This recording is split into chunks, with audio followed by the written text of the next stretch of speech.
those shepherds that live right outside of town. And you might be saying, what town? You're asking? Bethlehem, of course, the town that King David put on the map, given that he lived there a long, long time ago. Now, Bethlehem, it's really not that big of a town, really, like a few hundred people, but last year, that was a different story. The census, it was all because of the census. Because, the boss man, Caesar Augustus, he made everybody go back to the hometown to register so he could collect more taxes from us. Like he needs to collect more taxes from us. So, the town was busted with people. Like people come from everywhere. They came from Bethany, Jericho. In fact, they even came as far as Nazareth, which was 80 miles or so. So, when I said a lot of people, the town was just busted with people.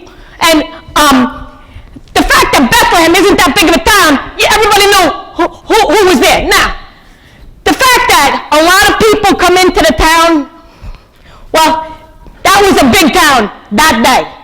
So, I know what you're thinking, that I'm a shepherd, right? Right? I'm a shepherd. Now, a lot of people came in from out of town, and they were able to kind of hang out with family and friends, even though nobody really wanted to go and register to pay more taxes. It kind of became like old home week, you know what I mean? Like people could hang out with family and friends. But given the fact that I'm a shepherd most of the time, I live out in the field with the sheep. Now, I know what you're thinking. Man, that job, it stinks. Well, let me say this. You're not the first groups of people to be looking down your nose on our shepherds, In fact, you know who really looks their nose down on us? I'll tell you who. The religious people. You know why? Well, we can't keep the Sabbath. We gotta work. The sheep can't take care of themselves. So anyway, most people kind of look their nose down on us. Except that all changed one night last year. Now that was a night. That was a night. Let me tell you about that night. Well, it was actually a cold night. I mean, really cold. But it wasn't just cold, it was super clear out too.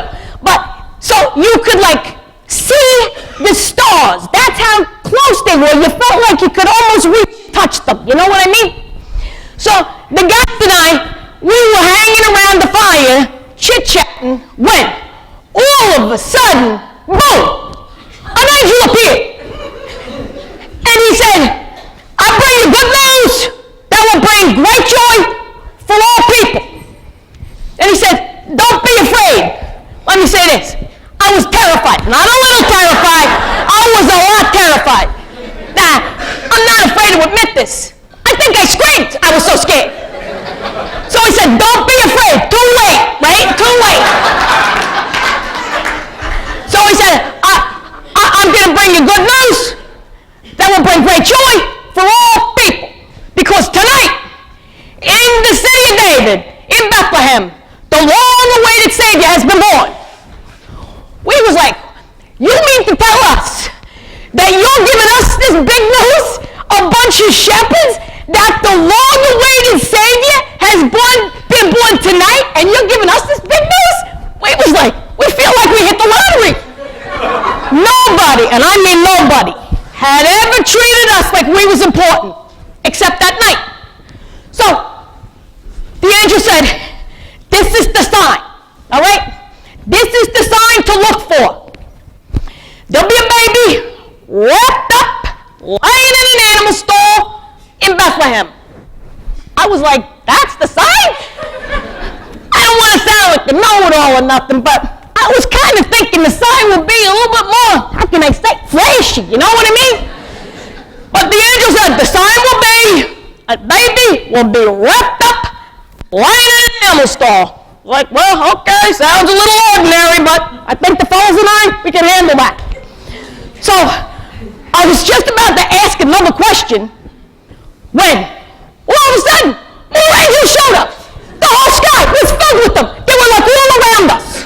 Now, we were already having a big night, but this was like, whoa. It was kind of like sensory overload, you know what I mean? And they were singing, praising God, and then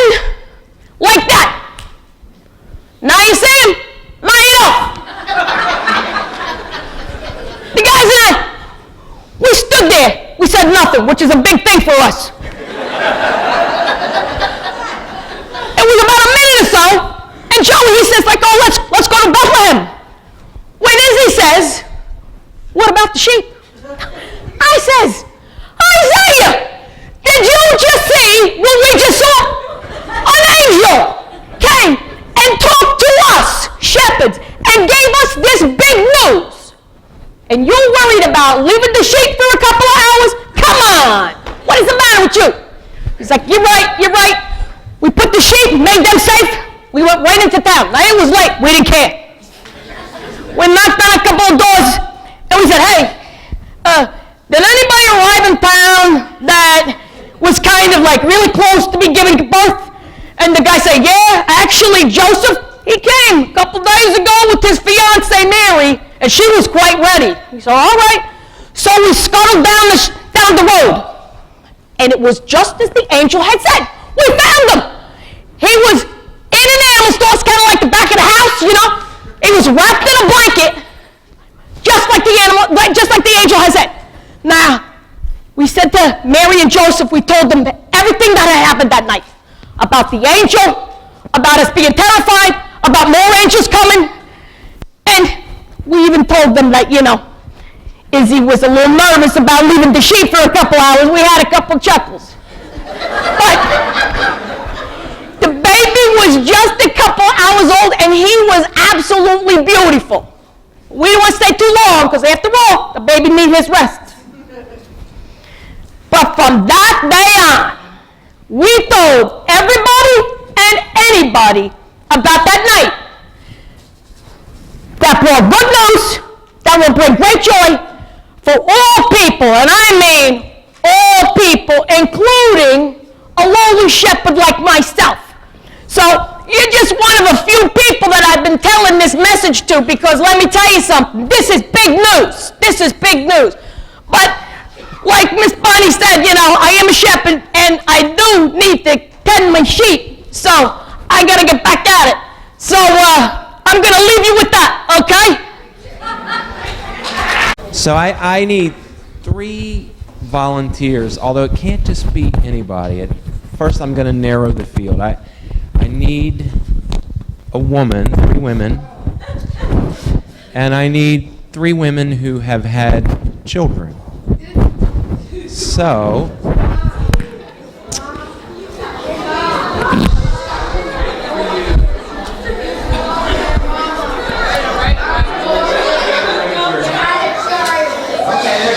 it's even better. You guys can have a seat on the stools. So,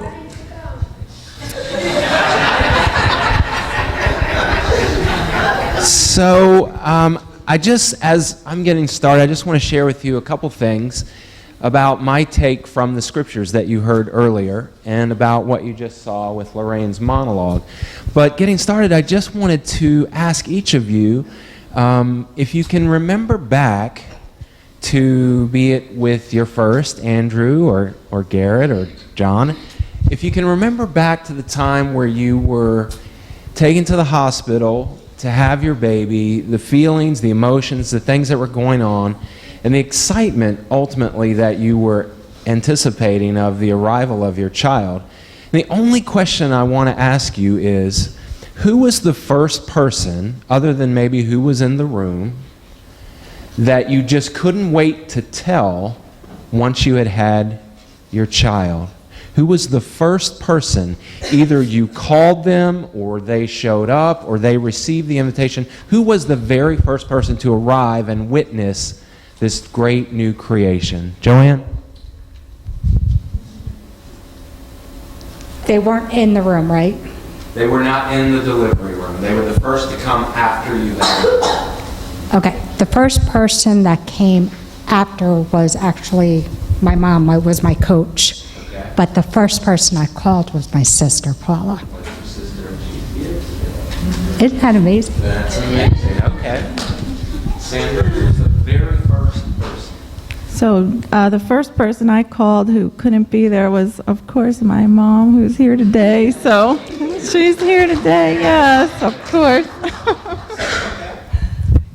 The first people were my mom and my aunt who came there.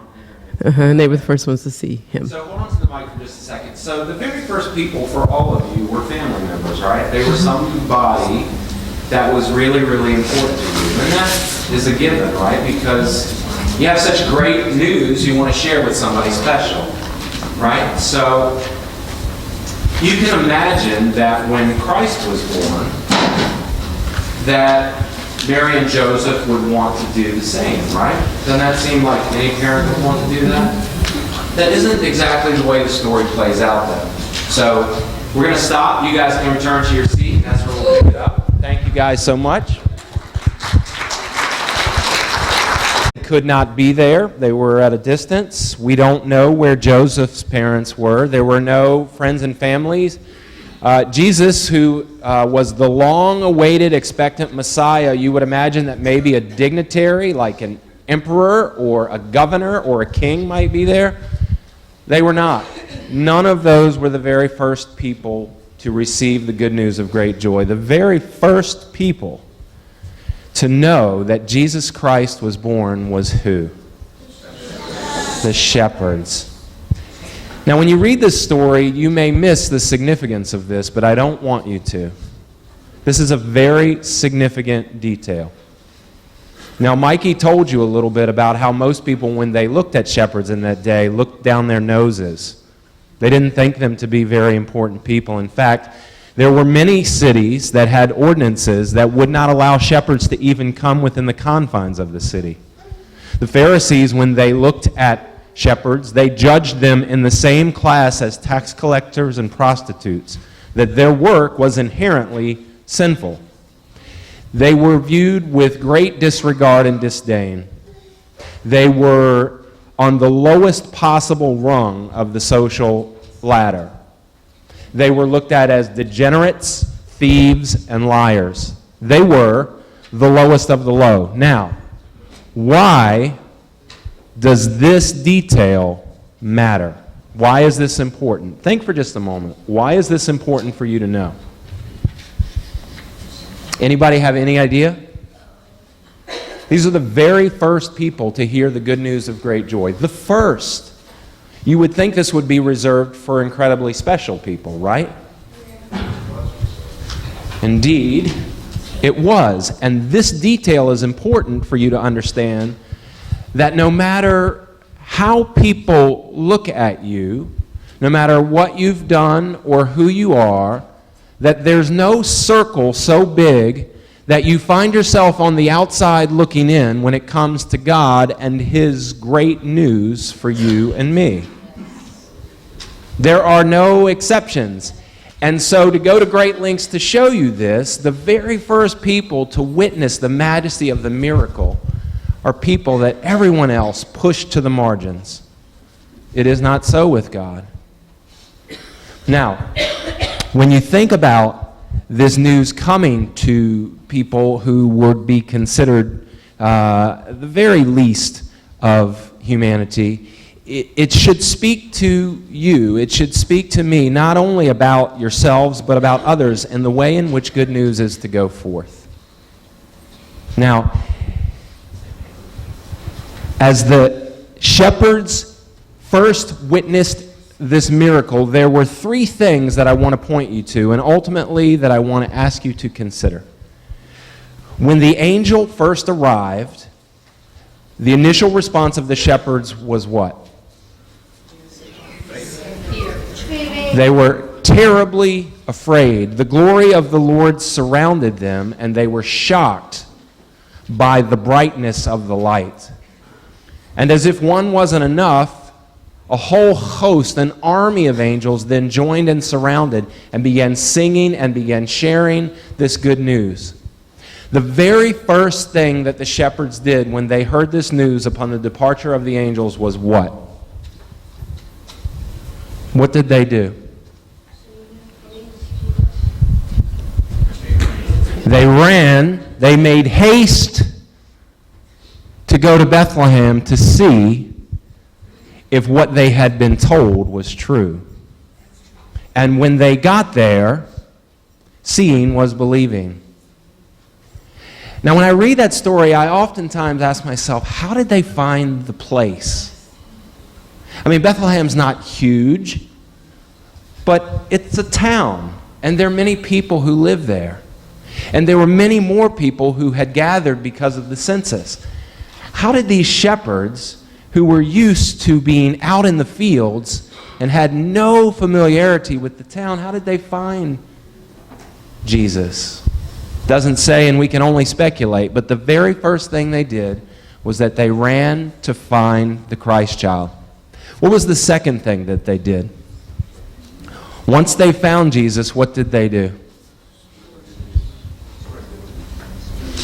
Once they saw that what they heard about the good news was true, they received the gift, and then they went and they told everybody that they could find about it.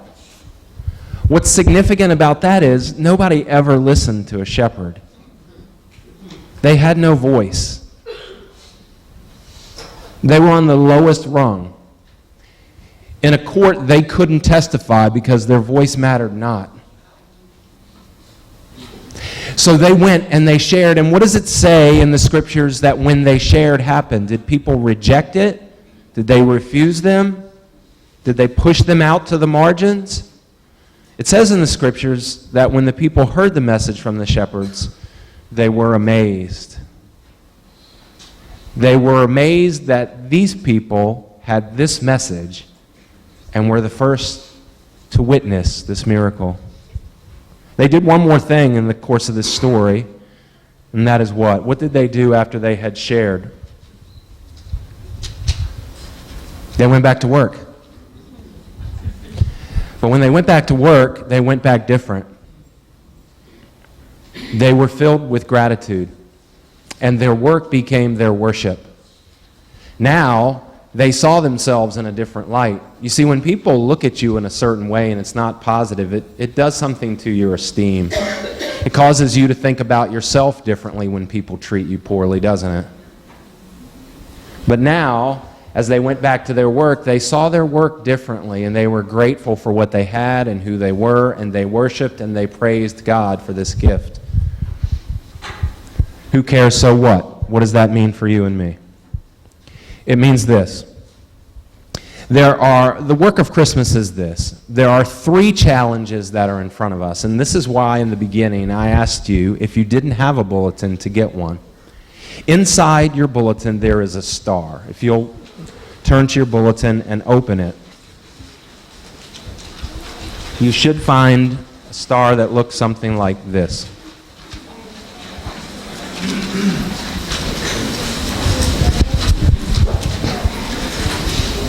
And I want to invite you to one of 3 choices today. You get 3 options, okay? Everybody found it? Okay. So there are 3 things that the shepherds did, among which I'm asking you to do one. The very first thing that they did was they went to check out if what they had heard was actually true. And then when they got there, they found out that it was. And in that moment, they stopped, considering all that they had been through, considering how their lives had brought them to that moment, and they made a decision to receive this gift. There are some of you who are seated in this sanctuary this morning who have been seeking. Some of the time you're not even aware that you were seeking, but you've been seeking. And you have heard about this Christ, about this Messiah, this Savior, but you've never actually taken a step to invite Him to become your Savior, your Messiah, your Lord. And I would say for you this morning, the time has come to not only check it out, but to make a decision. To let this be the first Christmas that you opened your heart after hearing the songs and the stories, to the truth of the good news of great joy, which is that a Savior has been born for you. It's time for you to stop living off the faith of others and to start establishing a faith of your own. And so if that is you today, on your star, what you're going to write is, humbly receive. Humbly receive. For some of you, it's time today for you to humbly receive the Christ who considers you to be, among all people, worthy of hearing this good news of great joy. So that's for some of you. The second thing that the shepherds did was when they found this good news, they started sharing. They found a voice. And they were no longer thinking about how others thought of them, about all of their missteps and mistakes. They were no longer considering that they were not qualified to be people who could share such good news with others. And they began to indiscriminately, liberally share this good news. And I think there are some of us today who've had this good news, but we've just kind of held it to ourselves. We've not liberally, indiscriminately shared our good news with others. And the truth of the matter is, there are other people who are in our worlds who need good news. And they need to hear it from you. They don't need to hear it from me or other religious professionals. They need to hear it and see it lived out from you. And so while the first group need to humbly receive, there's a second group of you who need to really think about what it means to liberally share the good news. And that's what you're going to write. You're going to write liberally share. Because good news of great joy is to go out to who? To all, to everyone. Do you know what the Greek word for everyone means? Everyone. Which means if you were to draw a circle, there would be nobody on the outside of the circle. The circle includes all.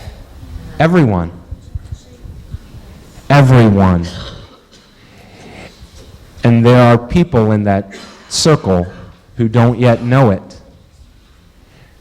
But as fragile and as broken as you are or have been in your life, God is beginning to put the pieces back together in place. You're not maybe where you hope to be, but you're not where you used to be. You're on a journey, and you have good news to share. And so if that's you, and you've been keeping it kind of close to the vest because you didn't think you were qualified, well, neither were the shepherds. Share anyway. Okay? That's the second star. Humbly receive, liberally share. The third piece. After they had finished sharing with everybody, they went back to work. And their work looked different to them. They were no longer just lowly shepherds doing grunt work. Their job mattered. They mattered. And what happened is because they realized for the very first time that everything they put their hands to supremely mattered, they were grateful. They were grateful that God gave them what they had. They weren't negative or pessimistic. They weren't just marking time and doing their job.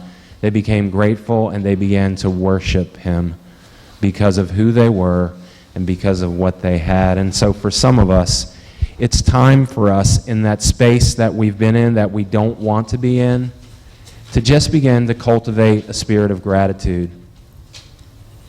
You might say, yeah, when I get to where I want to, I'll be grateful. No. You become grateful so that you can then get to where you want to and become who God made you to be. The time for being grateful is now. If you wait until everything comes together, you will always be waiting. Let your work be your worship. Let everything you do be cause for celebration, because God gave you what He gave you at this time and in this season. And so if that is you, you're going to put on your star, cultivate gratitude. And do you know how you become more grateful? By being more grateful every day. You're looking and finding those things that enable you to just say, wow, God, thank you today for giving me life, for giving me health, for giving me hope, for giving me joy, for giving me work, for giving me a warm roof over my head, for giving me the transportation to get here, for giving me food in my belly, for waking me up this morning. And then, as you become more grateful, guess what happens? More people want to be around you. There's nothing like wanting to be around those people who are filled with joy. And then those people who are grateful and joyful, I am, and I'm sure you are, more likely to hear their message.